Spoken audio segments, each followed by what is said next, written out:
Good morning for some, good afternoon for the others. Welcome to the second edition of IMAGO Art and Tech, a program of an IMAGO Masterclass Committee. Today with ZEISS and its Supreme Lenses, sharing with some very special guest cinematographers who will tell us about their experiences in their latest productions and with a ZEISS representative. I give the floor to our moderator, Tom Campbell, an American cinematographer with a relevant career who will introduce our guests. Tom.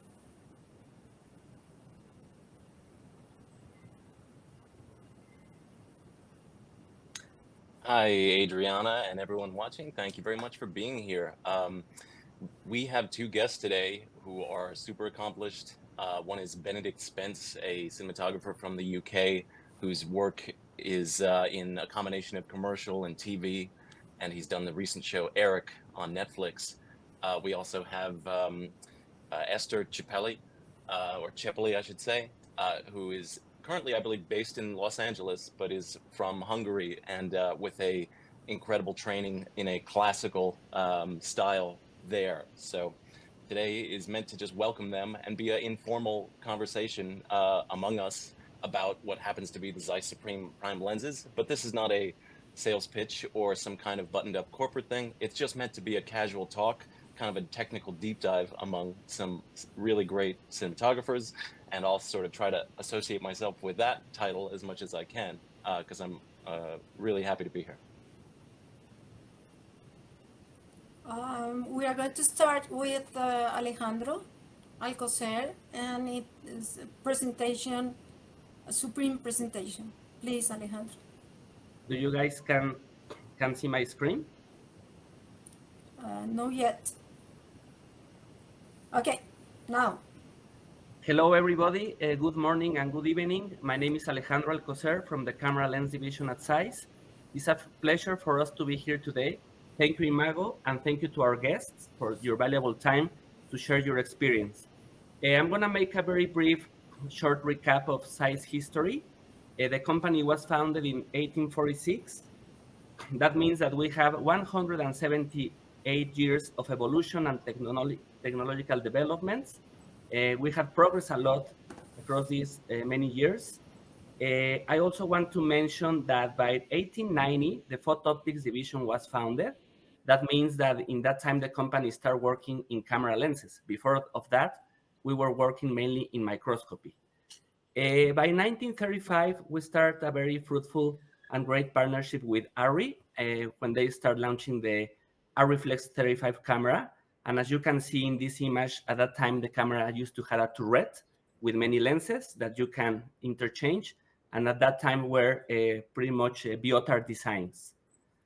Talking a little bit, let's make very quick a recap of what has been the work of ZEISS, helping cinematographers and serve them in their creative endeavors with lenses. And we can talk about this history for 89 years, counting since 1935.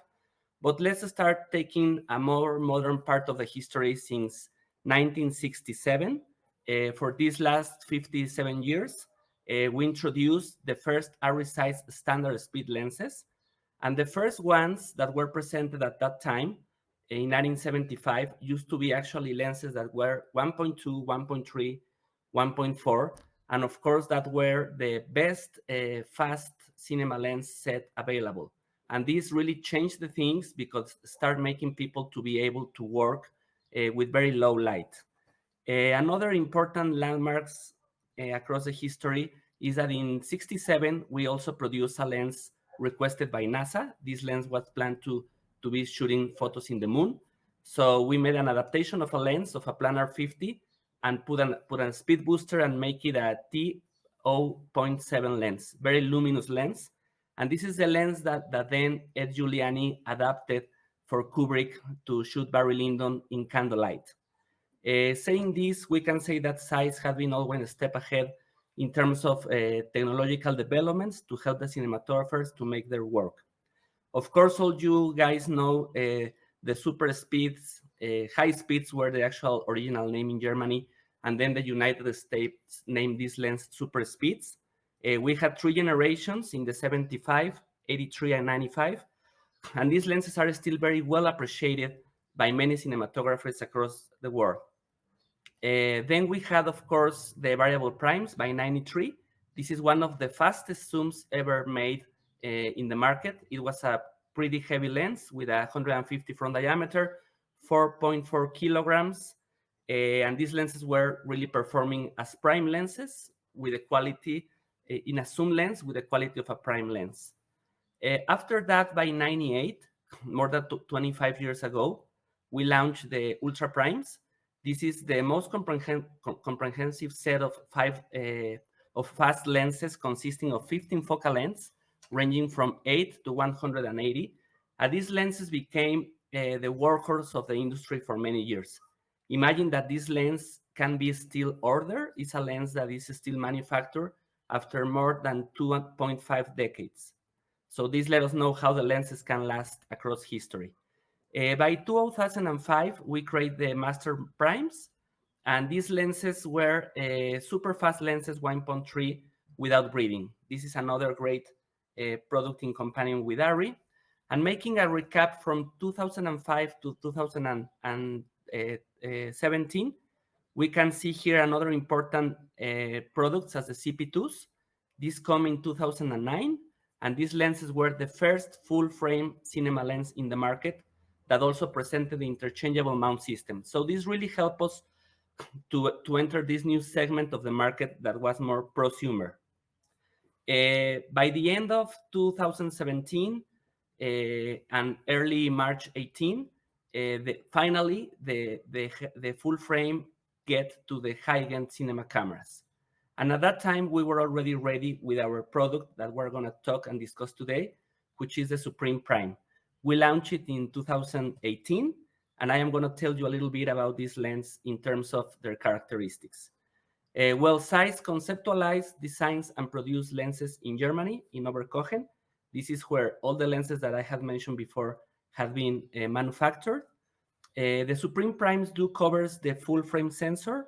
This is important because we can cover even something a little bit larger than the standard full frame, 36 by 24 with a diagonal of 43.27. We call it full frame plus. That means that we can cover a little bit more, and that means that we can even cover the Red Monster 8K VistaVision. The lenses can be used perfectly in full frame or Super 35 either. We're going to learn this today with the project that Benedict shot in Alexa 35. But in terms of coverage, the lenses are suitable for all these cameras. All the lenses are very high speed with consistent T-stops.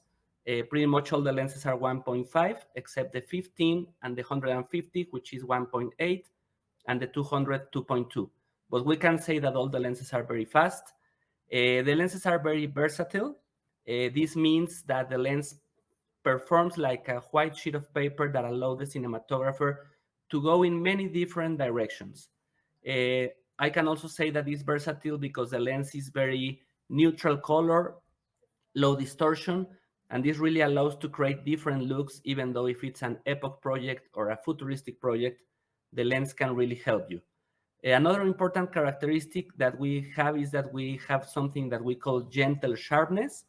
That means that the lens is very sharp in the point of focus, but the out of focus areas behind and forward the point of focus are creamy, smoother, and softer. So this combination of sharpness and softness is really appealing to the eye. It's really good. Another important thing of these lenses is that the transition from the focus area to the out of focus is more forgiving. It's not that harsh as other lenses. So this is also very aesthetic. The bokeh is beautiful. I take one picture of one of our guests from Esther Cipelli, and you can see that the bokeh is really, really beautiful on the lenses. The lenses come prepared with extended data and a /I protocol. This is important because the lens can now communicate with the camera and share important information that is useful for post-production and virtual production, and also for monitoring on sets. So that's really good. The family contains 14 focal lengths that range from the 15 to the 200. And despite there are some quite a little bit bigger lenses, the lenses are small, not heavy, compact. So it's very suitable to work in many different environments. This is the presentation so far, and then we can continue. Tom, please, and thank you to everyone for hearing the presentation.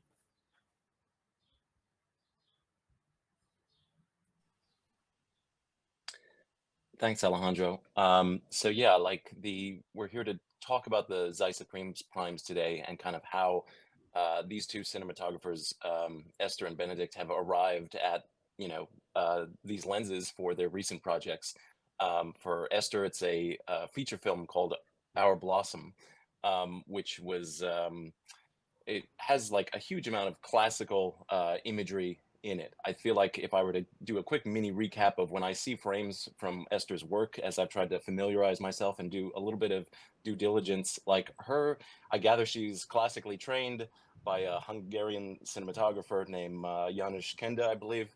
And so like she is, all of her image pack in this weight of like call it like a classical training, and have such gravitas to the images. It's incredible. So it seems like she has like a wide palette that she can draw upon depending on each project. And it obviously, for this recent project of hers, Our Blossom, the Zeiss Supremes were the right choice under those circumstances. Now, again, for Benedict, kind of mini recap, like when I look at his imagery of both the recent project Eric, which is incredible, and some of his other commercial and TV shows and short films, there is just this incredible like detailed luster that first of all, I think Zeiss is like absolutely the perfect marriage for the kind of work I see that he's doing.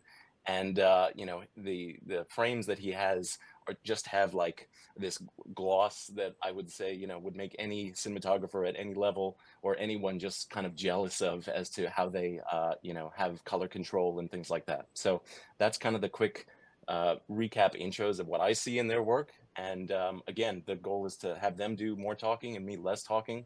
So I guess my first question, just to kind of kick us off, and this can go wherever, is just simply like, how do each of you arrive, like when a project lands, it's an email, it's a script, it's a discussion, anything, when does the lens choice even pop into your head? Do you try to postpone it?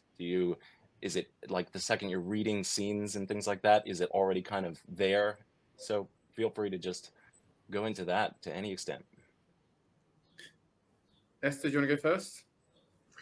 Sure, I can go first. So I usually like to start the discussion about the lenses the first time we talk about the script with the director, because this is when we share our impressions about the story and the narrative and the look. This is the place I usually like to ask the director if they have a suggestion. If not, I'm suggesting something, and I like to create a conversation about it. And just to share something about Our Blossom, it wasn't really. It wasn't such a free choice for me. We were shooting. We started shooting a little bit after like the very tough COVID times, and also somehow I didn't have that choice that I can choose any kind of lenses. I'm sorry, I have to disappoint you about the Supremes. So I kind of got offered that I'm going to shoot with the Supremes. And the first thing I did, I Googled, I went on the internet and I tried to find projects which were shot on the Supreme. And Benedict, actually, I found your work, End of the Fucking World. I think you shot that on Supremes, and that's one of my favorite TV shows. Really, I'm not just saying because we are here, but it is really, and that was like the ultimate thing that convinced me that I can accept the Supremes. Yeah, totally. And that's why I briefly mentioned like what was the circumstances to lead you to pick the Supremes, because again, sometimes circumstances, either for good or for bad, do dictate kind of the direction you're getting pulled in or have to go in during pre-production. So Benedict, where do you start looking into your lens choice? It seems like you've used it on a few projects now. Yeah, I mean, I've used the Zeiss Supremes on Eric, which is on Netflix now. I used them on a show called This Is Going to Hurt, which was a BBC drama a couple of years ago, and before that, I used them on End of the Fucking World for Netflix, which was released in 2020.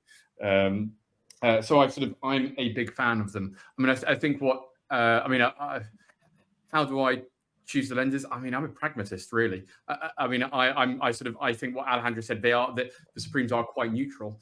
They're sort of, this is going to sound really bad, but inoffensive, and I mean that in a positive way. You know, they're fast, they cover full frame, there's great focal lengths. For me, that's what I look for. I don't want something when I'm on a TV show, when I'm on a high pressure, fairly high budget TV show like Eric.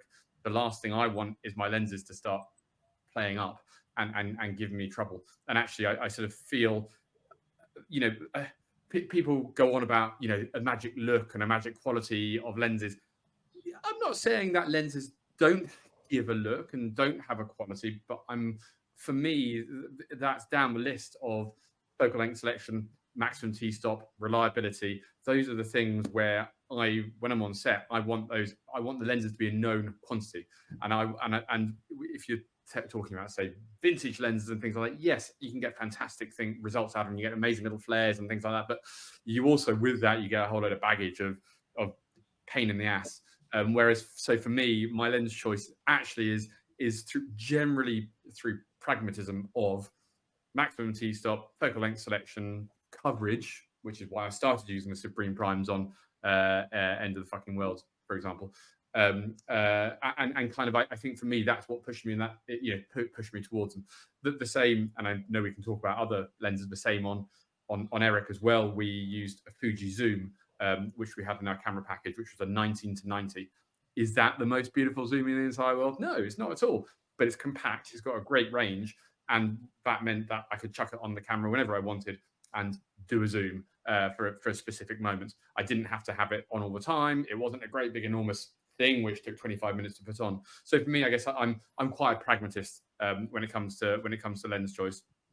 I wish maybe one day I'll do a film or a TV show where I can be a sort of visual artist and choose a certain set of lenses for their perfect, wonderful flare or whatever. But for now, I think for me, I never Supreme Primes worked, and I thought, you know what, let's go with these. So the focal lengths I wanted, they were fast. Obviously, they covered the Super 35 sensor that I was using, and I was like, yeah, let's go. Yeah, a cinematographer can show up with lenses that will make them really happy or make their reel happy, but it'll also kind of throw you under your own bus. Completely. And look, I'm not saying, I do use vintage lenses. I do use other lenses, in my commercial world where you have a little bit more time, where maybe you can have two sets of lenses, something with more flavor, something with less flavor. I hear a prime example. I did a car commercial about in the middle of lockdown, and the director really wanted some K35s, which are amazing. And we sort of lining up on a shot on a K35 on a car and a full frame camera. And it just looked out of focus. And I could hear the sort of tutting from a client monitor. And I had brought along my Supreme Primes as well. And we took off the K35. Thanks very much indeed. You're lovely, but maybe not for shooting a vehicle. Put the Supreme Prime on, and everyone was happy. So I sort of, in that circumstance, yes, you can bring something which has more flavor because you've got time to think and you can carry two sets with you. But I mean, for a fast-paced TV show, and I know I'm in a minority on this in terms of DOPs, I am a pragmatist, and I like a known quantity.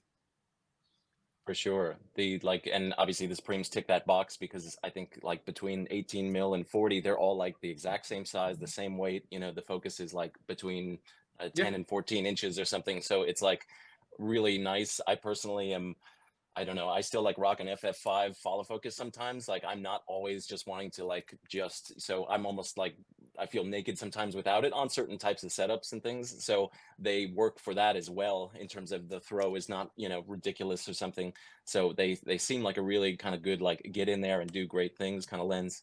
Esther, on your like, or excuse me, on your Our Blossom shoot, you had kind of the dual time, you're trying to depict Yeah. you know, So period scenes and other things. So I gather in your case, you're at that like that point of, do I do that? You know, do I do the lenses for this and the lenses for this and make different looks and force that on people, and then maybe, you know, later love that or regret that? Do you have any thoughts on your choices there? you are a mind reader, and I agree with Benedict 100%. I'm also pragmatic, actually. I did some tests with some Hawke anamorphics for the period piece, because I had this idea in my head that I really want this to be like a film look from the 70s, because I had an inspiration from Zeffirelli's Julian and Romeo, and I thought, okay, let's make. Sorry, someone is texting me. So let's make this film look, this old film look. And if I wanted to be like perfectly accurate, I would have said the producers, okay, let's shoot those parts on film. I don't think anyone would have agreed. So I skipped that part, and I also skipped the Hawke anamorphics, and I decided to go with the Supremes because of the same reason. Because basically I was shooting two films in the same time. And not only I was shooting two films in the same time, but I had like very exact transitions from the contemporary world to the 70s world, like exactly when the images had to actually match. For example, in one part, the girl and the boy start, running through a tunnel, and then they end up in the 70s, like different people, but actually the images had to match. So it was, so that's, I think that was the point when I realized I don't really have that kind of freedom to choose a different kind of lens set for the period part. And I decided to go all very, very bold with the lighting instead. And I think it worked. Yeah, for sure. You're like on that project, the images, again, I describe them as having this like classic gravitas, and just when you see the backlights and the boldness and the braveness of the key lights, it's almost like I am not embarrassed. I am like scared to do that on my own projects. I tend to always just be like, you know, a little bit backy and then return gently. But when I just see on your projects these like classic, you know, obviously on some shots, when I see these kind of classic, you know, it fits perfectly for that time period. Let's see, what was I going to say? So just it kind of like brings us a little bit to testing.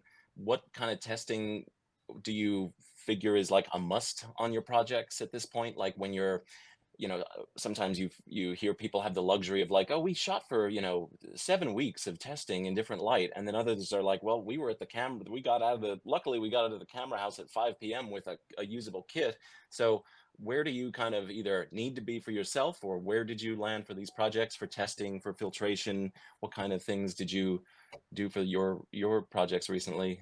Benedict, you can go first if you care to. Yeah.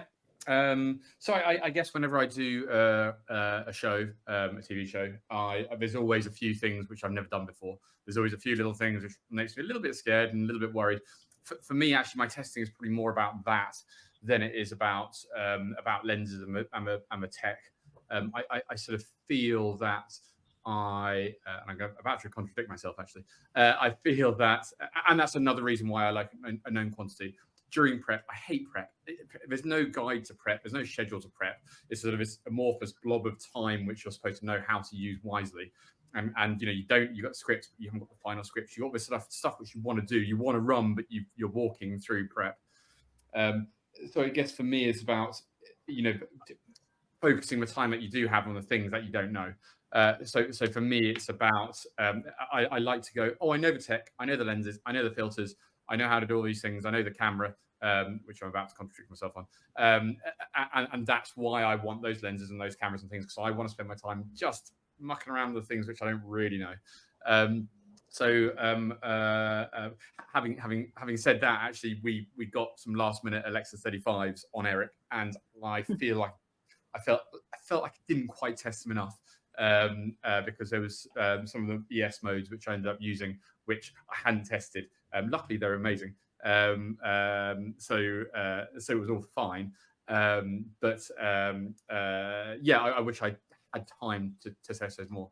So what do I test? I mean, I guess I test the things which I've not really done before. On Eric, actually, to be honest, on Eric, a lot of the testing was of the puppet itself, the Eric puppet. So it's not really my testing, but we spent quite a bit of time, quite a couple of days working out how that would work on set and how the workflow of that worked, because it was quite closely tied into my department in terms of monitoring. Did I test any tech? No, I didn't really. We did a screen test today, which is always really important. I think on every show I do, I make sure we do a screen test. So we get our key cast in, we find a location. This is normally a week before we shoot.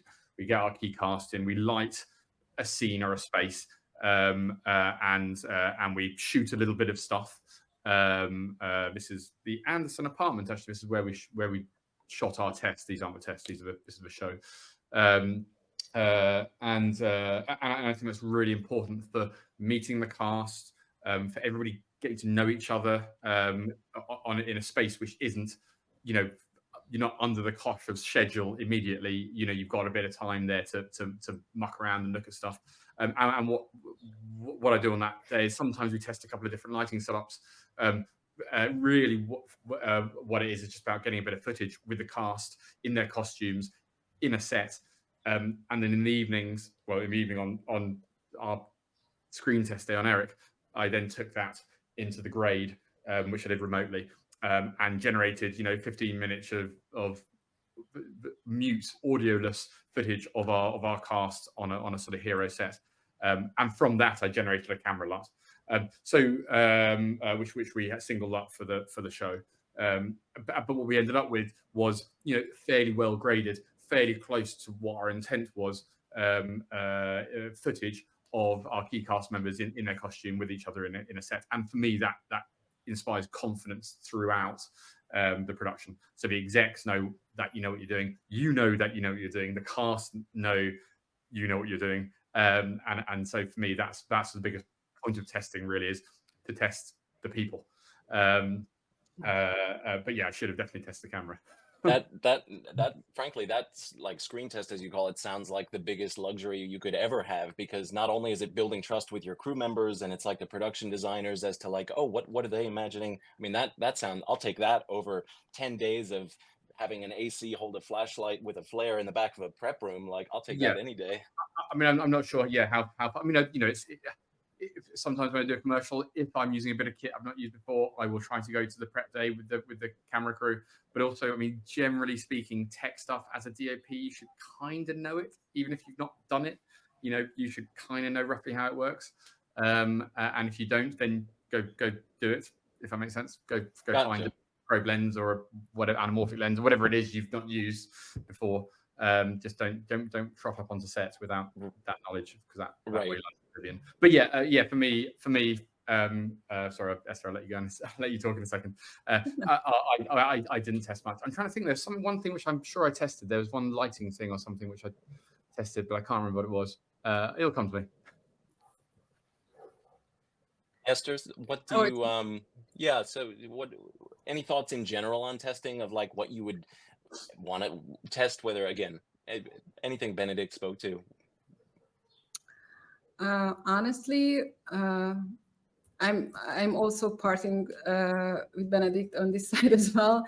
I do testing, but it's just a general testing. If I know something that I don't know about the lenses, then I test it out. I usually, what I want to see, especially if I'm meeting a new lens, how it works on faces. like in the close-ups.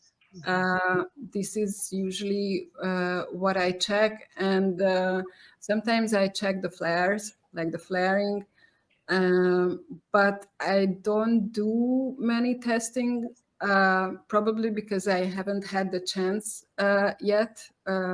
Like I don't have the opportunity to be in the rental house for too many hours, and especially with our Blossom, it was, you know, it was after. It was during COVID, so I didn't even get to the rental house. I think the camera was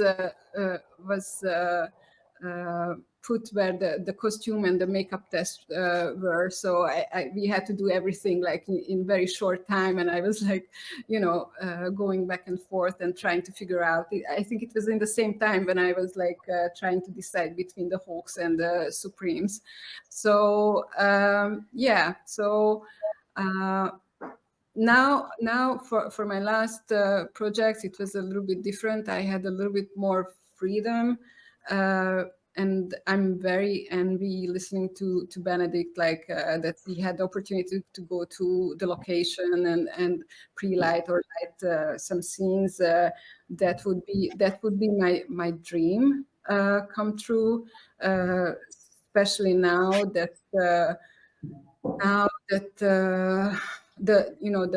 lots came into our world, and I now I'm trying to start a project to build a lot, and it would make my life so much easier if I could go to the actual location and figure out what kind of colors look great for that. So so instead of that, I'm just doing something beforehand. I'm doing a couple of lots before, and then I use them when I start shooting. Gotcha. Yeah, I feel like I'm kind of in the same boat as the both of you. So this is maybe going to be the most like three very practical, pragmatic cinematographers discuss things is kind of what this is shaping up to be. But you know, I shot a feature film with the Supreme Primes called Wingwalker, and we shot in the tail end of COVID in 2021, and it's being released in Mexico later this year. And I was very comfortable by the time we shot that feature with the Arri Mini LF, and I kind of knew that I need that camera to happen.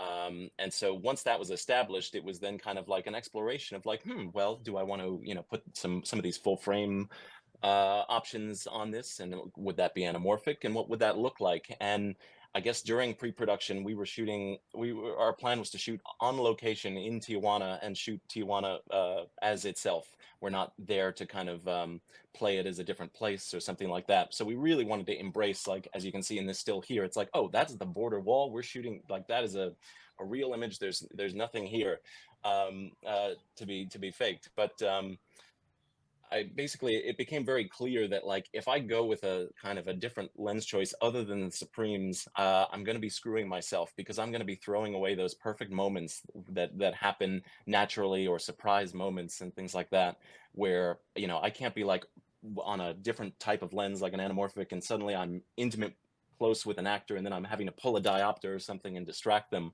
And I also was coming from a director on TV who was shooting in probably dual ISO cameras and Super 35. So there was already a little bit of hand holding as to like, oh, well, your Arri 8R lens is actually my such and such lens, or what you're used to, and you can just go anywhere and flip to 5000 ISO. I can't do that.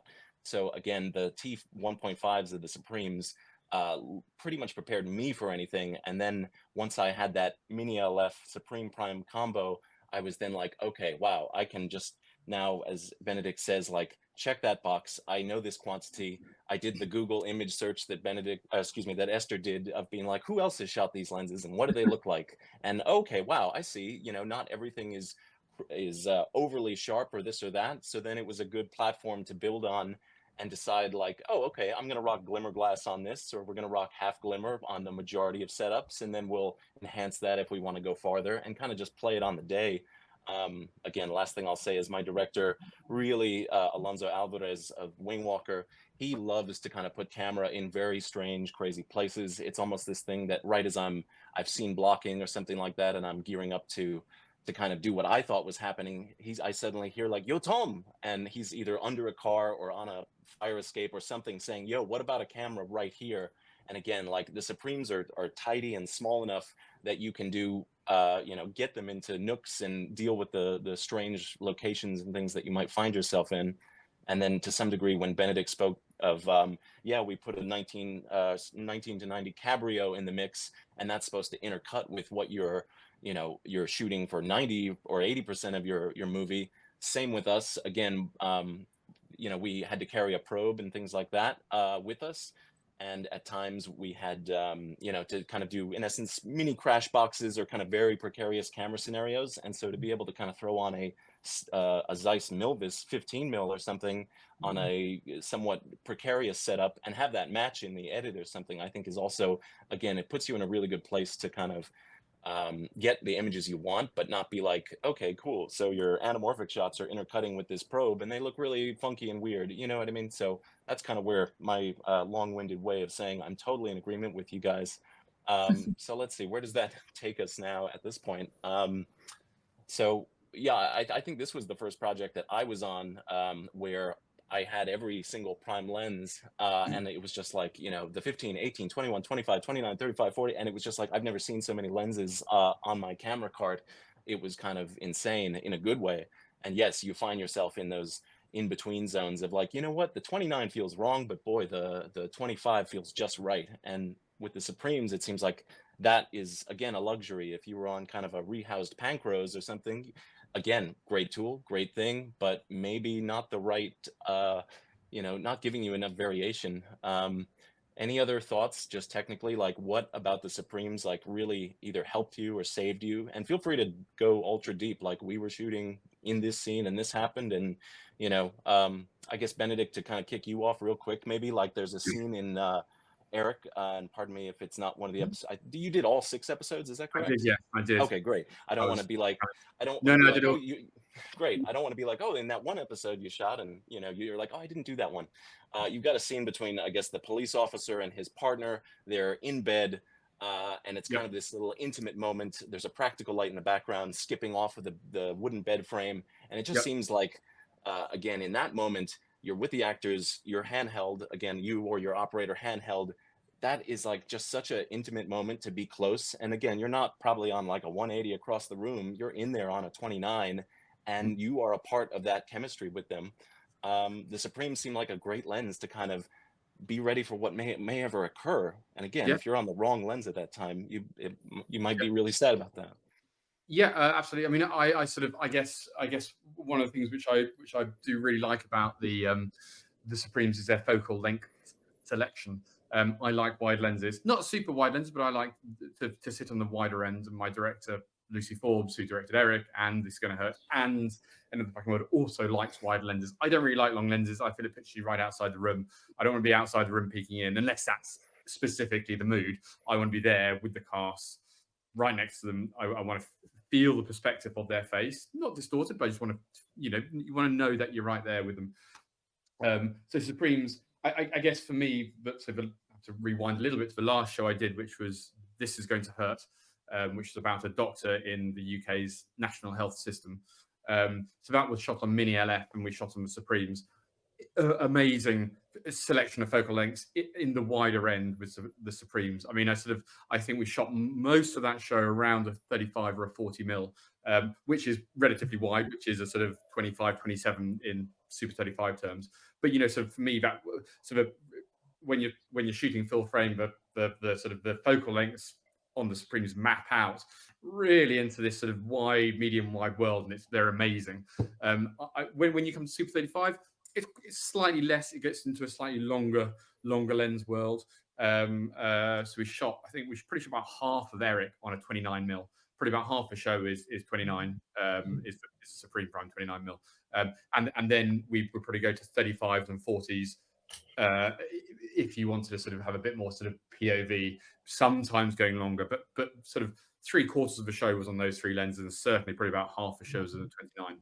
And that scene you're talking about, you want that intimacy. You want to feel like the audience is right there with LeDroit and his husband, boyfriend, partner, in that bedroom. You want to feel that you're right there with them. And I mean, it's a 29 mil, so it's not super wide, doesn't distort. but you feel the closeness there. You feel like you're in the room with the pair of them. And yeah, I mean, you've got it's T1.5, which is, there's faster lenses, sure, but there's not many faster lenses. It's compact. I mean, it's that sort of big. It's not a huge, great big lens. That you can go a little bit longer, a little bit wider. You've got the 25 and the 35 on either side of it, so you've got somewhere to go. Like you say, you're not sort of stuck on some sort of vintage lens set where you got your 25 and then you go long or wide. So I sort of and it's going to work. So you're not going to sort of your focus is not going to pop off because it's an old lens and it needs some grease, and then suddenly this really intimate scene turns into 10 minutes of messing around with cameras and lenses. So I mean, and also Tommy, I mean, it's interesting you say that scene, and I think potentially you had some similar things with Wingwalker by the look of things. I like clearing things out of a set. I like to get rid of all the fluff. I like to get rid of lamps on the floor. I like to work with practicals. I try really hard to not bring lamps and things and mess and shit on the floor. And I really enjoy filming like that as well. I think it's nothing quite as exciting as when it's me, a couple of actors, and the boom op in the room together. I mean, I can't act. I've never been able to do anything like that. No performance. Try to do any kind of performance. Can't play any instruments. Can't do anything like that. But I love feeling like the camera is part of the scene. I love feeling the camera is like a third or fourth character in the room. And it's scenes like that which really were really enjoyable to shoot on Eric. There's big scenes with Technicranes and all sorts of stuff like that. There's also lots of these little intimate scenes, and Lucy, my director, and me, always keen to get rid of all the fluff. Just have a couple of practicals on. Maybe a sort of soft top light to give some ambience or something like that, and just shoot in sort of a really intimate way. I hope it helps the actors as well. Who knows? They can probably just act through whatever anyway. But I really enjoy shooting like that. Yeah, I think obviously Eric, it has those frames in it that are just, of course, like going to be, mind blowing on Instagram of like, whoa, these exteriors of New York's with the period cars. It's like, yes, obviously that is kind of the crowd pleaser in a sense, and bravo to you and bravo to the VFX team and production design and everything there as a team effort. But it's almost, to me, the things that I was most envious of were just like interiors in the apartment set, I gather, in Budapest is maybe where you shot the interiors for that. Which is our Hungarian connection here, incidentally, I'm realizing. But yeah, like I feel like you had so many like practicals where it wasn't just like, oh, well, the practical's motivating an 8x egg crate to massage. It's like, no, that practical's doing it. There is a hard light on our actress that's putting a shadow on the wall, and it was like, oh my God, I feel like that is the period feel and what I'm seeing in things. I guess that's, I mean, sorry, Esther, I'll talk about this for a second and hand over. I don't want to hog up all the time. But I guess when we were prepping Eric, we looked at a lot of references. We talked about how we could shoot the show. We talked about, whether we want to light it like something from the 80s. We talked about vintage lenses. We talked about how far down a rabbit hole of making this feel like 1980s do we want to go. And actually, we really pulled back on that. And I mean, my sort of headline was I don't think I could shoot it like the 80s. I wouldn't want to light it like the 80s. There's some amazing films which came out in the 80s, but frankly, for high-end TV, they just don't look any good, I don't think. So I think really I wanted to shoot something in a modern way with modern techniques and modern lighting techniques as well, really leaning into those practicals, either to actually light faces or sometimes to motivate an 8x8 out of shots, but rarely that. Modern cameras and modern lenses really helped us do that. I think if we were sort of relying on bigger, heavier, older cameras, and if we were relying on sort of vintage lenses, which sure have fun stuff about them, I think it would have gone a bit wrong. So yeah, but certainly that's how I like to work, without bringing too much onto set, whenever possible. And certainly, the camera and the lens package really helped us do that. Esther, obviously, anything you want to comment either on like the technical things that served you or that kind of intimacy with actors, etc.? I'm going to talk about Benedict, actually, because no, really, because as I was prepping for this talk, that's when I realized that another very favorite TV show, It Is Going to Hurt, and I actually used it as a reference to my latest project for the opening scene, which is giving birth scene. And here comes the twist, because I think very alike you. I also like to work with practicals. Somehow I didn't have the opportunity to choose the Supremes, mainly because it was a very low budget Hungarian feature film. But I was using It Is Going to Hurt as a reference, and somehow I connected, and I did use Zeiss lenses, but I used the super speeds. So because we were shooting on an Alexa Mini, and I really like the combination of Alexa Mini, and it also allowed me to use practical lights due to its fastness. And going back to Art Blossom and to the Supreme Zeiss, it was also like one of the reasons I agreed to shoot on them, because of the fastness. Like we had a scene. I know that we're gonna have a lot of night scenes, especially in the period part. And one of the scenes was taking place in a park, in a big park, which was national heritage. So it was really hard to get accepted to bring on bigger lights, even though we really needed the lights to, to kind of paint the scene for that those two scenes actually. And I knew that I will have to use faster lenses, and actually I wasn't surprised, but I was satisfied with the results. So with the little bit of lighting what we had, actually we pulled it off pretty well. You mentioned, and pardon me if I making this up. What was your experience, Esther, kind of with Zeiss lenses prior to this? Before the Supremes, I imagine in your work you would have encountered like the different, MK2s or MK3s or things like that, or what? Well, Yes, in terms of your familiarity, yeah. what? I was maybe because because I'm from Hungary, and we traditionally used a lot of Zeiss lenses, and it was a very natural choice for me to go to that direction and choose from that lens family. Actually, since I'm in LA, I'm trying to push myself to try out different lenses. Obviously, I do it in short formats, because I don't think I would probably, I don't know how it's going to turn out next, but right now I'm more comfortable choosing spherical lenses and especially Zeiss lenses.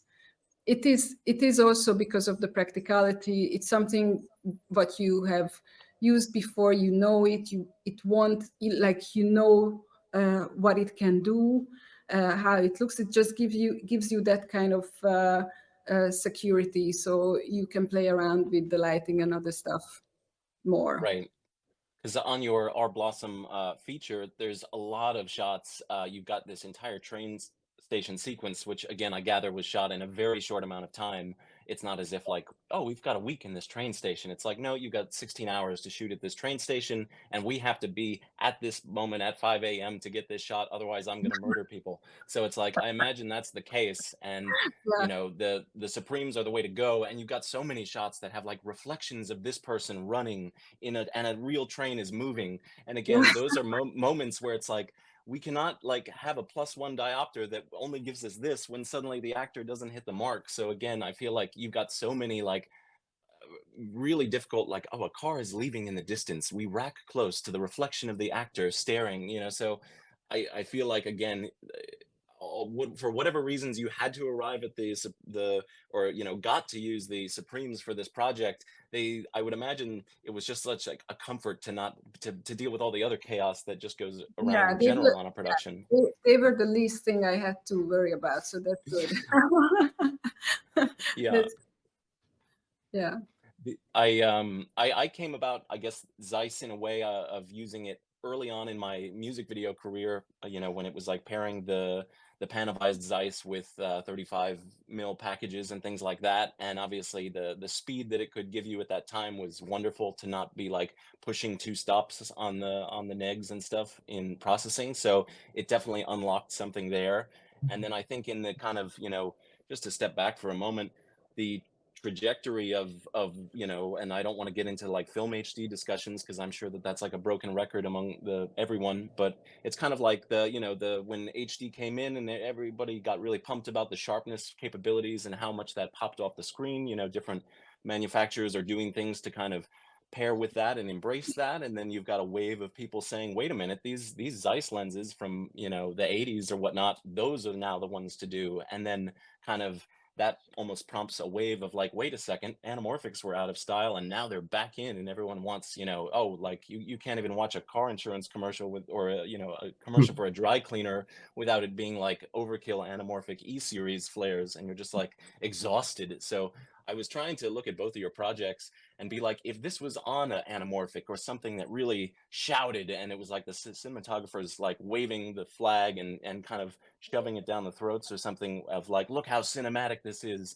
with something so bold, I feel like it would have just been exhausting and almost take you out, even though some would say that those vintage lenses are what actually will tie all the production design together. Something, any thoughts come to mind in general on any of that? Or the kind of there's a slight evolution. It's almost like a market that people chase in one direction, and then people are opposed to it. I worked with a cinematographer, Bryce Fortner, and sometimes projects where other people had control sort of almost made him fester inside to be like, on this project, my vector scope is never going to be bigger than this, and I'm the boss and I'm doing this. And on that project, I was DIT kind of as a favor, and just kind of, it was an incredible learning lesson, and also to just see like where the influence of things happens over time with choices that people make. Did you have any thoughts on any of that rant?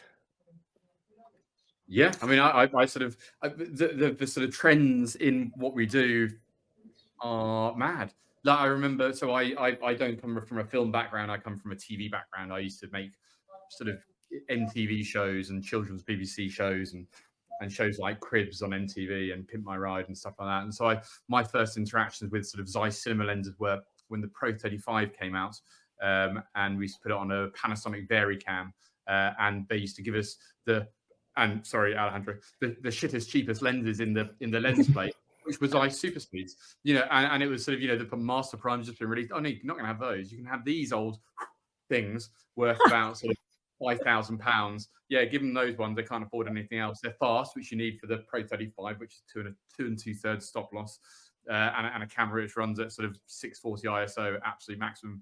So, so you need a super. So, but and that was sort of 2005 or something like that, I think, when we were sort of mucking around with those. And then suddenly the price of all these sort of vintage glass just goes crazy, because it's the thing that people want, because they want to take the sharpness off these digital images. And sort of seeing that rise and fall, seeing film come so much back into fashion now. I mean, I've only shot sort of a dozen film jobs ever. I haven't shot a film job for over 10 years. I don't get asked to do those cool jobs, sadly. But seeing that come into fashion, and now what you're looking at, you've got this mixed media stuff. You've got the cool kids running around with super VHS cameras, which I started using, and Hi8 cameras and stuff like that. Yeah, I mean, and we did some mixed media stuff on Eric, of course. Thank you very much. But sort of it's interesting to see sort of where these go. And I've actually had a chat with my colorist Toby Tompkins the other day, going, well, okay, so we're in this sort of grainy, halation-y film world, which is now mainstream. We tried to do with Eric. What's next? Are we going to go with a sort of super clean Phantom Menace F900 look next, you know, sort of deep focus and completely clean and sort of weird, not very nice clippy highlights. You know, I sort of where do we go next? Have we sort of come full circle? Have we hit a sort of saturation point of grainy filmic image, or are we in some kind of singularity of, oh, I don't know. Yeah, it's really strange. And lens selection is part of that. And just want to touch on, I think what you mentioned before. So, I mean, I've used Zeiss lenses for years and years and years. You can't get away from Zeiss lenses if you work in this business. You know, I used to have a set of ultra primes, use master primes all the time, the supreme primes now. You know, the super speeds, which are still a workhorse, and I'm maybe keep looking at buying sets of super speeds.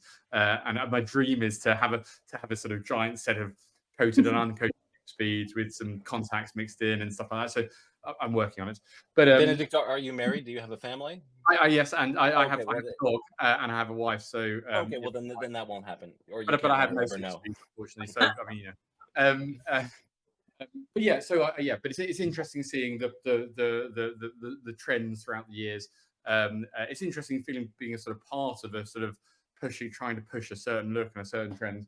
But I guess throughout all of it, this is going to sound really silly. Throughout all of it, sort of Zeiss have been there, you know, making lots of different lenses. You know, they've been around for a while, right? Yes, cinematography is in some way like a kitchen. It's like a laboratory, and people used to say that the camera is the brain and the lens is the eyes, and this combination between sensors, lenses, filtration, lighting, at the end come up with different results.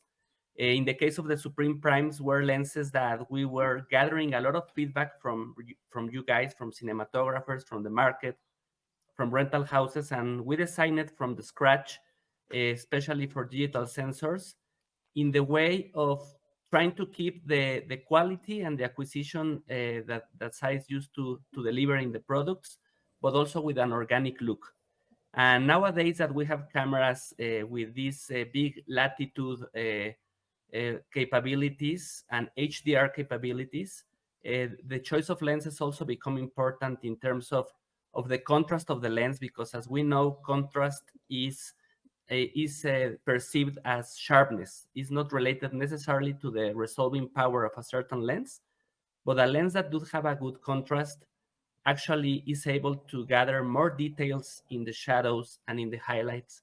And in the case of the Supremes, are really good to do that, to really keep an image that will give you all the technical solidity that you need on the acquisition, but in the same way in an organic look. So it's interesting how the guys that design the lenses and working put that artistic concept into numbers and lens design is actually a big challenge, right? How to translate these subjective artistic characteristics and then put it in a product. So we feel happy, of course, with the result of the lenses, and we, of course, we hope that you like it as well. Esther, do you have any thoughts on just the, trends, I guess, is the, and kind of things like that? I think we are living in postmodern times. So why are we surprised that these things are happening? I mean, I remember, I think it was around 2010. I always shoot on film with my photo camera when I travel. And I remember it was, I was coming home from Tel Aviv International Film Festival, actually. And somehow, I didn't think, I still had the film in my film camera, and it had to go through, the thing. And I had everything what I shot during that week when I was on the festival. So it was in my camera, and it went through the what is it called? The X-ray. The X-ray, yes. And it turned out fantastic. I mean, it has its reds and blues and everything. Obviously, because my camera was it's an old Minolta, and it was leaking, and with the X-ray and everything. And it was before Instagram. And I think I posted them on Facebook. We already had Facebook. And I remember like a very established cinematographer came to me, Esther, how did you establish that look? I was like, I don't think I told him how I established that look, but it was a little bit after that. That's when happened that Instagram look, you know, where all the filtration came in, and nowadays basically digitally you can do whatever you want digitally. I think this is not the question. So I don't think the question is right in a sense like what's the outcome you want, because for the outcome you can do whatever in the post in post. I think the question is in the method of making.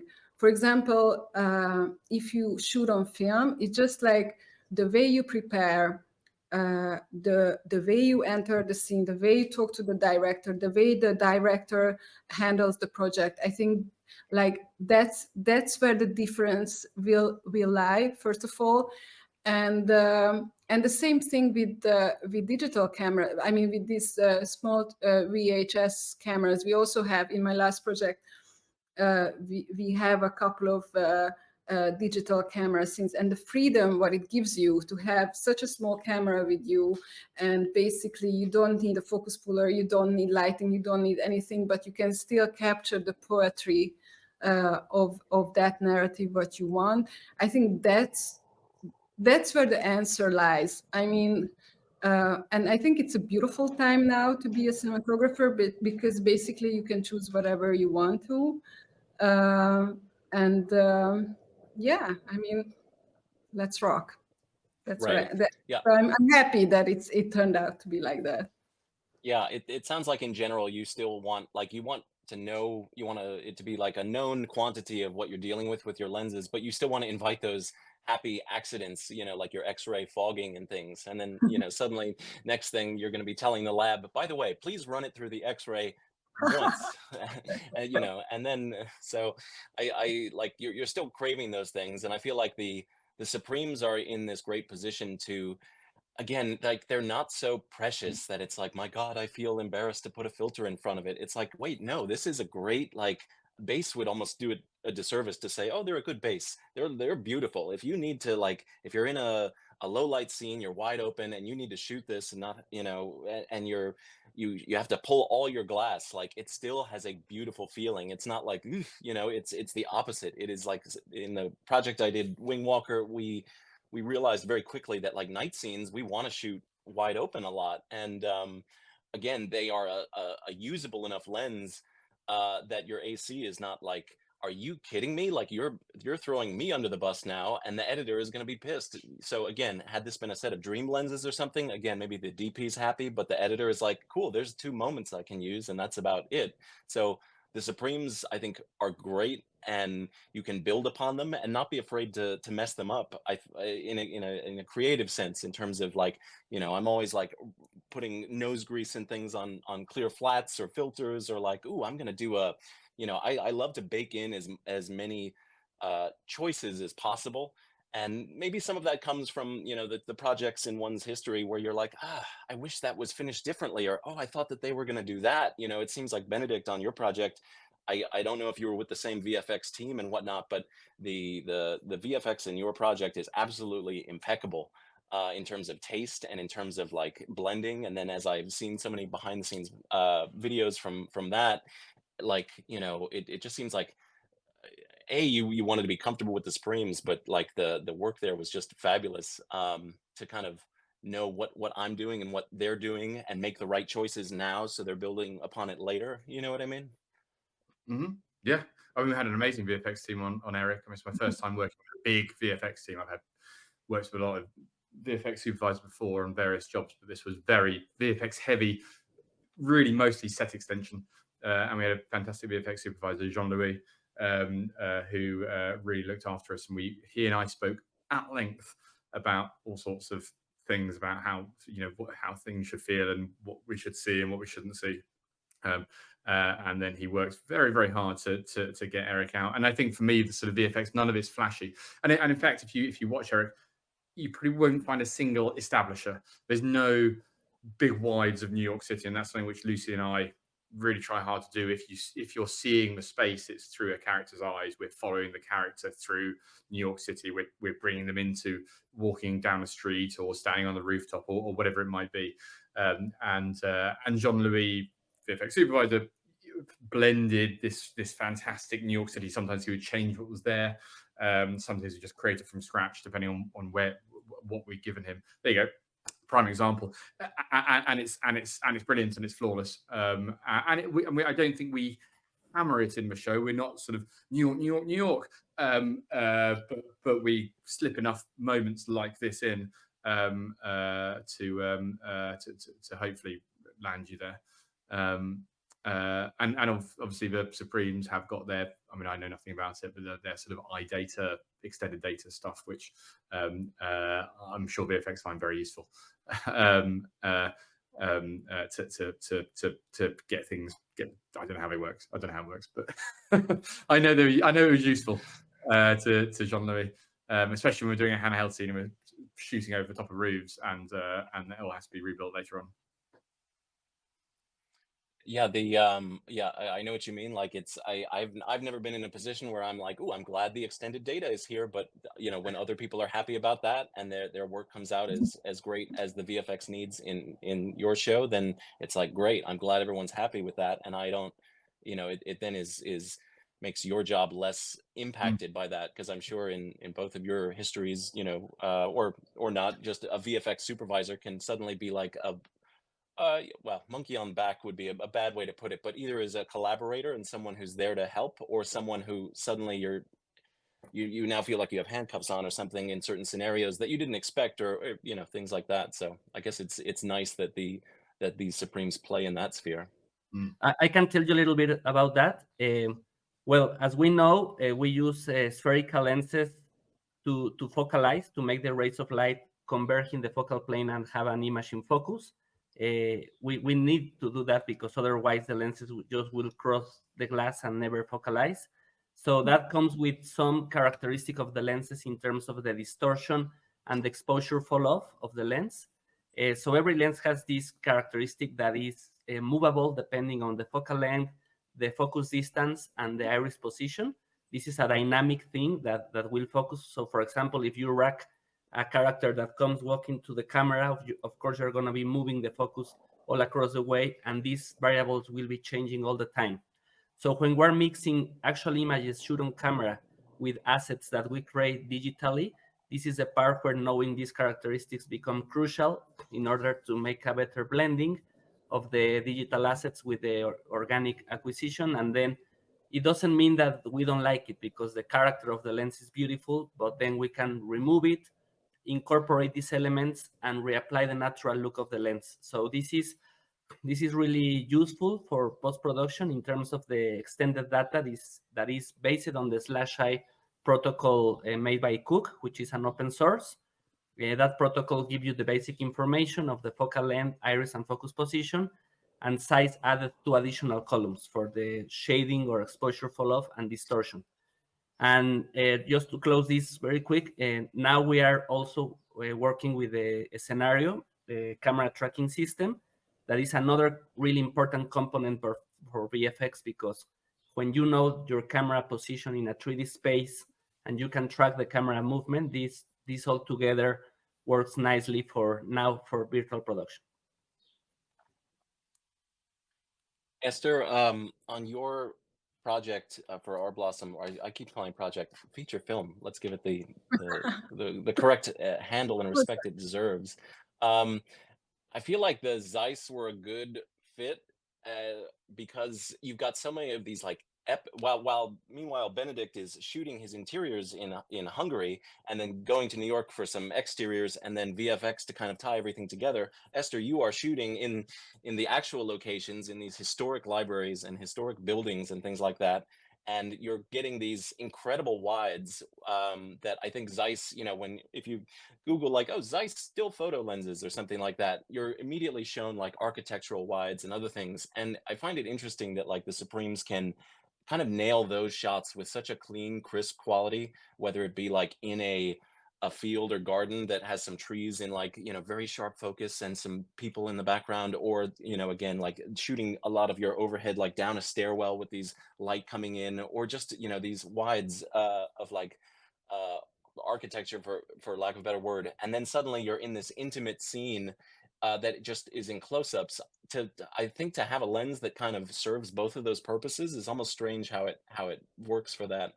Do you have any thoughts on kind of like, any of that for the situations you found yourself in? No, first of all, I agree with you, but on the other hand, I want to like say something else. It not only works both for close-ups and for wide shots, but also, I don't know if you saw it, but like I had the opportunity, it's like a cinematographer dream, when you can shoot on the same location and you can do two different kind of lighting. So, for example, the library, we had to figure out like two very different kind of lighting, and both of them work beautifully. And it goes on like the same with the passage in the park and everything. So it just works really well with very, very different type of lightings as well. So not only works well in a very lit situation, in a night interior or exterior, where obviously the lighting is going to enhance for example, the architecture or a beautiful female close-up, whatever, but also works very well when the lighting is very naturalistic, as in our case for the contemporary part. Right. Yeah, I think the naturalistic is kind of a good keyword here, because when I was shooting in Mexico and in Tijuana, we would be shooting in what's called El Bordo, which is like the literally kind of the waterway between the United States and Mexico. And we have the natural lights of Tijuana in the background and things like that. And so we wanted, and there's shots like this in your project where obviously you're maybe supplementing with some backlights and things like that. But for the most part, it's like, wow, this feels so effortless and natural. And you're embracing like kind of the feeling of the location. Whereas if suddenly you were to come in with like tons of condors, tons of 18Ks and a wet down, you would kind of be like creating maybe an insincere different version, whereas your project is always like able to stay in these like genuine moments. I think, I don't know. I don't know. I would try that for my next project. Maybe it works. Sure. Well. You take what you can get, because I feel like it's kind of like preparing for each project is, I don't know what analogy serves best depending on one's age, but it's like a video game character of like, ooh, do I want to have really good lenses and but maybe the lighting package is small, or it's like, no, I need like whatever we can get for lighting and camera, and I need this for lighting. So you're kind of dealing with these like different, like what aspect of production do you want to be strongest, or something like that. And on our project, at least, it was very quickly determined, or I should say not determined, but like I just knew like a few days into production on location in these kind of gritty areas, like, oh, like this is the Supremes are letting me do wonderful things, and I am not having to come in and like light from scratch. Occasionally, if the company move was kind of like, in the process, and I got to location with camera before, grip lighting did, I'd be like, we're good. And they're like, wait, what? We just pulled all these things from the truck. It's like, don't do anything. Oh, I had a flashlight. I put it in this styrofoam cup and I stuck it next to the fence. We're good. And again, the Supremes are something that enable that. I think so. May I have a question, since we are here? Have any of you, I know we are talking about the Supremes, but this is kind of like the Supreme family. Have you tried the Radiance? I've not shot the Radiance. You need to try it, guys. Radiance is a very unique lens, and I tell you very quickly why. Most of the lenses that create flares is because you remove the coatings. So the light start bouncing inside the lens, in the glass and the mechanic parts. And of course, this create a flare. But that has consequences. And one of them is that you lose effective transmission. So the lens become not as luminous, even though the barrel keeps saying 2 or whatever. The actual light that transmits inside the lens is not as much. You lose contrast, you lose saturation, and then this has the consequence to make an image that looks less sharper. The Supreme Radiance are very unique lenses because you can create flares only when the ray of light hit the glass. By saying this, I mean you can have a very bright sky or a window that very high luminance, but if the ray of light is not hitting the glass, you won't have a flare. So it's very controllable. You can make an entire project on radiance without flares if you block the light from hitting your lens. But when you create the flare, you have the effect of the flare, but you remain with the natural contrast of the lens. So this is really beautiful because you have the effect, but you keep the blacks as black as a Supreme Prime will render, with a lot of micro contrast. So basically it's Supremes with flares, no? Yes. Okay. It's like a Supreme that create flares, and the tone of the lens is a little bit warmer because we find out in our research that when you have a little bit warm images in combination with blue flares, this is really appealing. We tried a lot of vintage lenses to make tests. We make focus groups. We ask some people, and then we came with this product that is basically like having 2 sets in one, depending on how you use it. And I encourage you guys to try it because I'm sure that you will like it. So we have some attendees. We have some question of our attendees. So let's move on to those questions.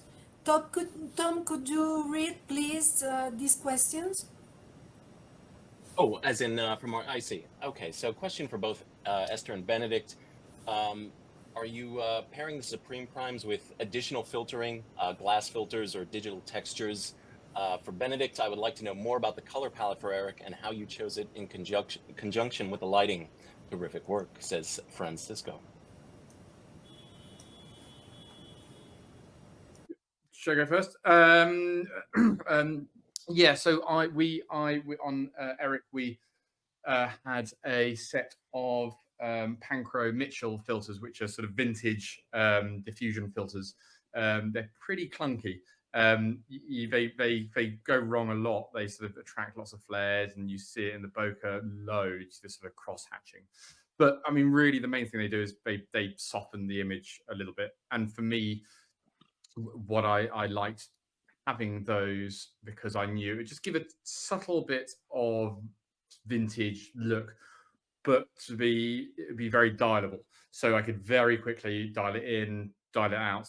The effect is pretty subtle, to be honest. It's not a heavy effect. There's a little bit of halation from them. All the things that they do are just little tiny bits of softening, little bits of halation. But for me, the important thing is I can just pull it out. Oh, is there an issue? I'll just get rid of it. And you don't, because the effect is so subtle, you don't really miss it. And it is something which one can generate in post if you really feel that it needs more softening to match a filtered thing, a filtered shot. So yeah, for me it was Pancro Mitchells, which we had. We also had we had buckets of stuff. I've got a big box of filters, I've got 10 different types of diffusion filters and FSNDs and a couple of different polarizers and all sorts of ATAs, ATBs. So we had a lot of filters, of which I rarely use them. Again, it's the sort of thing which my wife wouldn't approve of, is just having boxes and boxes of filters. But I like having them there, and very occasionally you need your ATA filter. Great, and then you're glad you have it. You're glad you spent 400 quid on that. In terms of the color palette for Eric, I mean, I would love to say I chose the color palette for design, and that was all Alex Holmes, our production designer, who did an amazing job. In terms of the lighting, yeah, I mean, it's sort of, I guess, I guess you. So number one, that Eric was 6 1 hours. And by far the longest job I've done. I think I'd done sort of 3 or 4 hours on a opening block on a TV show before, probably about 3 hours. So like sort of 6 hours, that's like doing 3 feature films back to back. So you kind of there's a lot to shoot there, and there's a lot of scenes to light. I like pushing my color. I like pushing color temperature. I like pushing, just trying to think what the weather should be like and pushing that hard. I try and think, what sort of what colors suit the mood of the location and the characters, and pushing that hard. But luckily for me, I had six hours of TV to do that, which was a blessing and also a curse, because you've got to keep on trying to be creative through 3 feature films worth of scenes.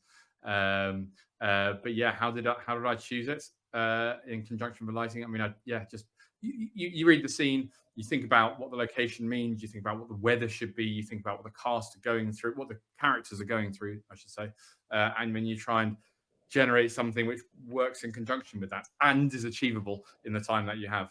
That's always a big part of it as well. How do we do this? How do we get through this? And also for Eric, we shot all the interiors first in Budapest, and then we went to New York City. So we're shooting, in the winter time in Budapest, February, March, and then we're shooting in May in New York. So you're kind of just on a wing and a prayer in terms of will it match. So you can't guess as to how it's going to match. So yeah, you just go with what feels right for character and location and story. But I'm glad, Francisco, that you enjoyed it. Esther, any thoughts on like your filtration process with the Supremes, or in general? What were you doing? Not really. I'm not a big filtration person, other than the regular filters. Honestly,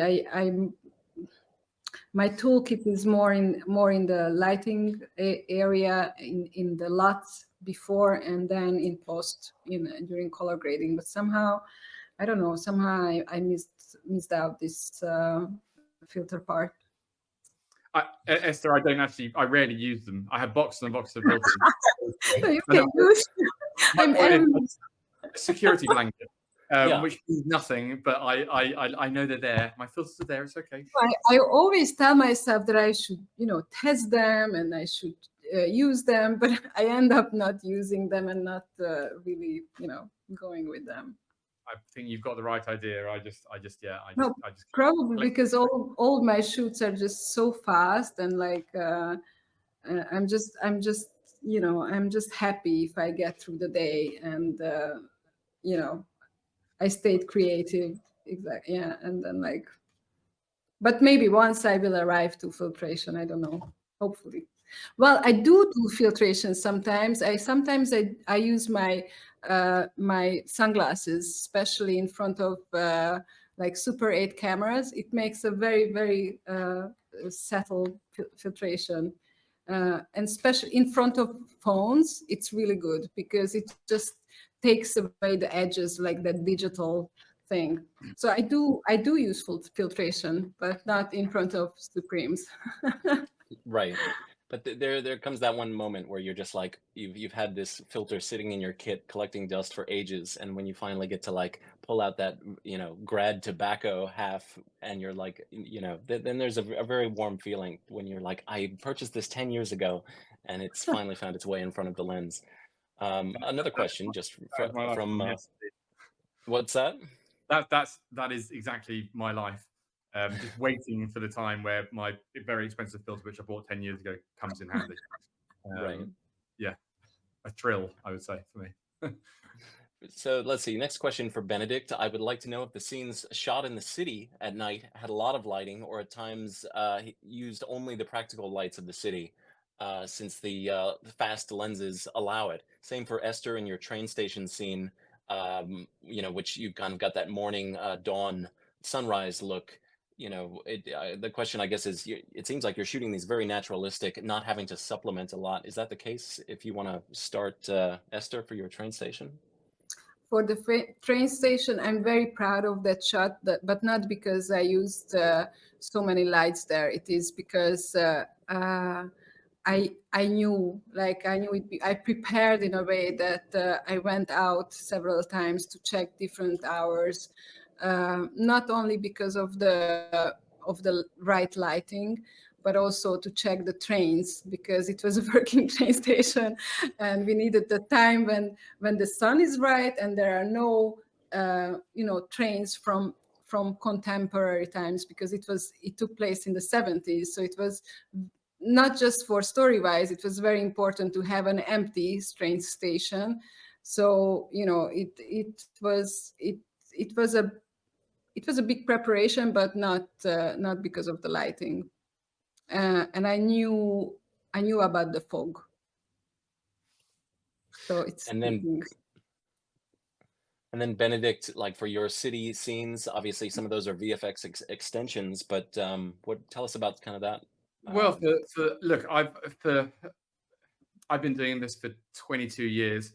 Eric is probably the only job I've done where I've actually can light city exteriors, but it's also the one where I've had to as well. So essentially, I mean, most of the jobs I've done in the past, if it had a city night exterior, it would have been a real city, whereas there weren't any real city night exteriors on Eric. It was backlots. It was places which didn't have any actual real natural light. They're just wooden buildings with some little windows in them. So I lit the shit out of them. I lit them a lot, because I had to, because there was nothing there. There was no ambience. There was no street lights. We fitted all the street lights. I think a lot of our we shot for about a week. Esther, I don't know if you know Korda, the Korda backlot outside of Budapest, which is fantastic, albeit very windy there.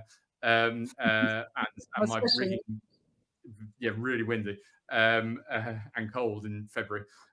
My rigging team went there and absolutely put RGB LEDs over every single last tiny bit of that set. And I had a couple of big cranes, and I had cherry pickers. I had all sorts. Yeah, we sort of lit the hell out of it, and that wasn't. I hope it doesn't. I'm glad that the person who answers the question thinks that it was available light, because that makes me happy, because I didn't want it to feel lit, but because there was nothing available there, we had to bring it all in. But that makes me very happy that the person who asked the question thought it was available light, because and that's the aim for me. It was to be motivated by real things, motivated by the lights of the city, and what would be there.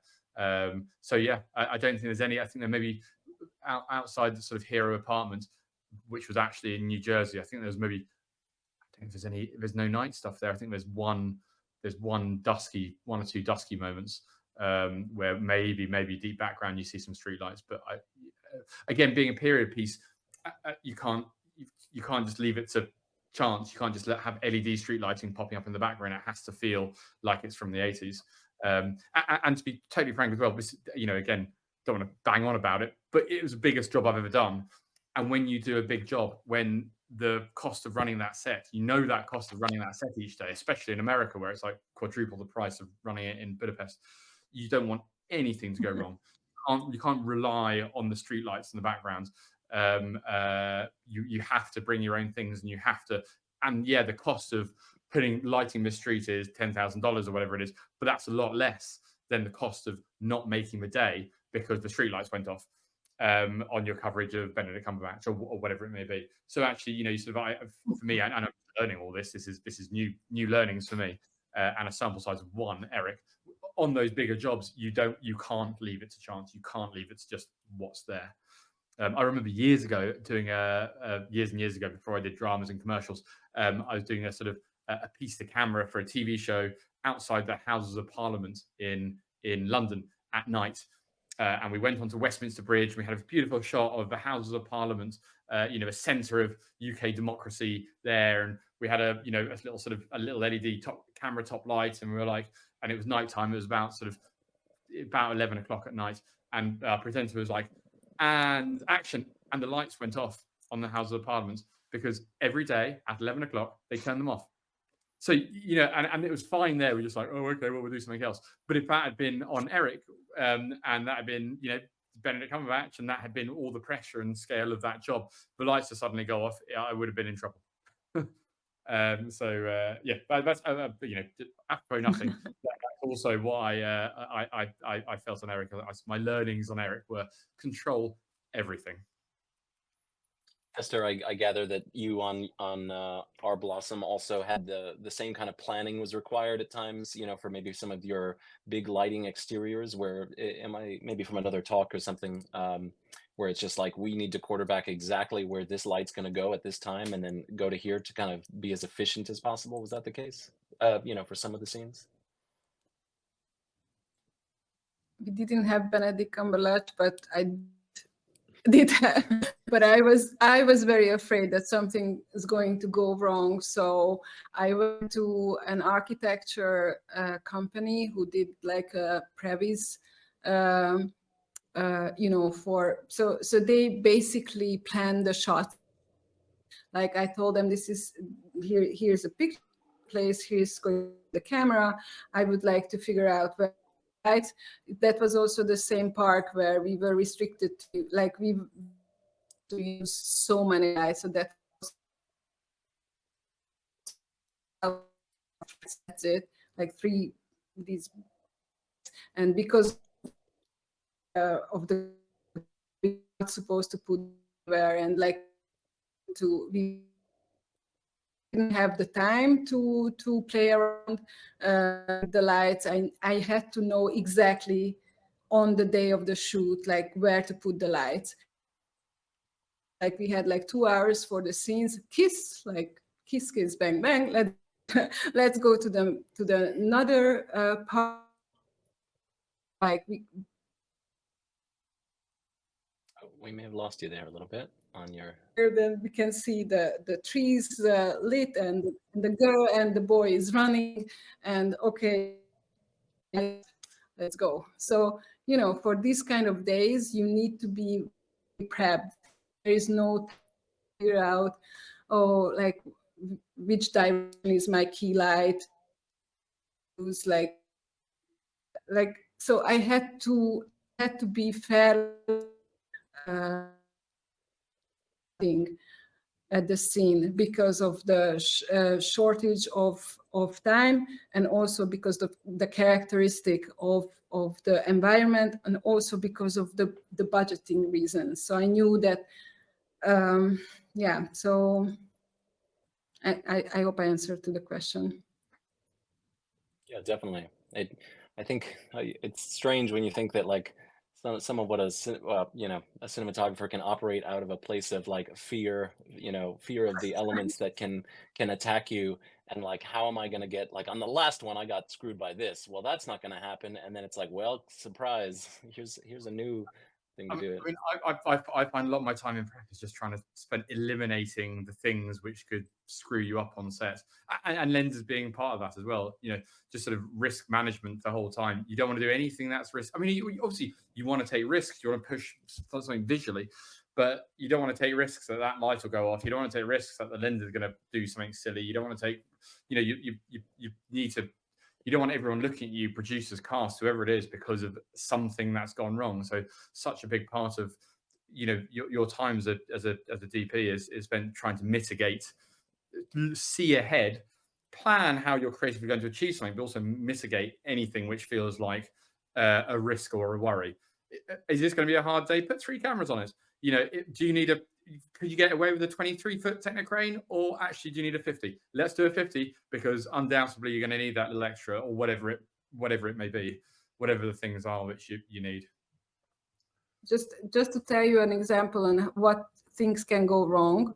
For example, with our Blossom, like we couldn't see the train itself until the last minute, because it was a vintage car. So I could only see it from pictures, and we asked, like how it was and everything, and we planned the lighting according to it. And when I arrived to the scene, I remember the AD was like very nervous, and I asked him, what's the problem? And he said, like, they put the train the other way around, which means that everything what we planned like had to be mirrored in the last minute. So yes, you don't want that. You usually don't want that kind of like we are creative and we are problem solvers, but you don't want to solve these kind of problems, especially when you have like a very tight day to shoot. Yeah, I had imagined like the Wingwalker movie I did was my second feature film in terms of a narrative, and I kind of had a vision of prep being one of those things of, oh, I'll be sitting in an office drinking espressos and looking at like shot deck and other references and going, yes, for this scene, and then suddenly realizing it was already kind of in a stressful place of just trying to mitigate different decisions handed to you or limitations and things like that. So again, it's like sometimes you're operating from a place of luxury and sitting behind camera and going, oh, that looks good, and on a geared head or something. And but usually most of the time I feel like I turn into this like crazy squirrel that is like operating or multitasking far too much, and I'm like praying to God that that energy is not leaking into the actor's world or something like that. So again, it's like, what at a certain point, and you're just like, what is a cinematographer at this point as your show begins to escalate and the elements are getting bigger and the actors are getting bigger, or anything, or the trains are facing the wrong direction? Like, you're just like, this is what did I sign up for? So I like to call myself middle management. That's where I'm HOD, and obviously a creative force, but more than that, we're just middle management, really. We just make sure that things tick over okay. That's people with plans, plans within plans, and spreadsheets, lots of notes and spreadsheets. Middle management. Excellent. It's great when there's like a Sometimes. trust that. Oh, go ahead, Esther. No, I was just joking. I said we are also psychotherapists sometimes. Yeah, that's definitely true. Where you're kind of like, production not being an easy space, you kind of are taking on the burden of a lot of things and internalizing it, or trying to kind of, lead your crew in a way that is keeping things going, and building trust among the other departments as to when you need some help with something, or production design needs some help with something, and being on the same page. That certainly is important. Well, we are arriving to the end, so we have to give. We appreciate a lot your participation in this panel. Thank you to Alejandro. Thank you to Zeiss.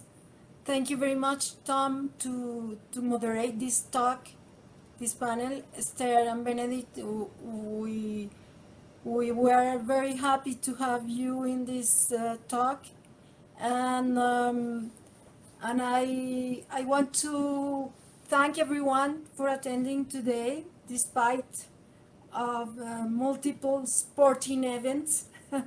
And we will be notifying you of our next panel in August, if everything is okay. So thank you very much to all, and I don't know if you guys want to say goodbye to our attendees. Yes, let me take the word. Thank you to everyone. This was great. We're so delighted to have this panel with you. And thank you to IMAGO and to the ADFC for organizing this great activity. And I wish you guys all the best during the weekend. And for sure, we'll remain in contact. Pleasure It's to see you. only IMAGO and Masterclass Committee. Thank you very much.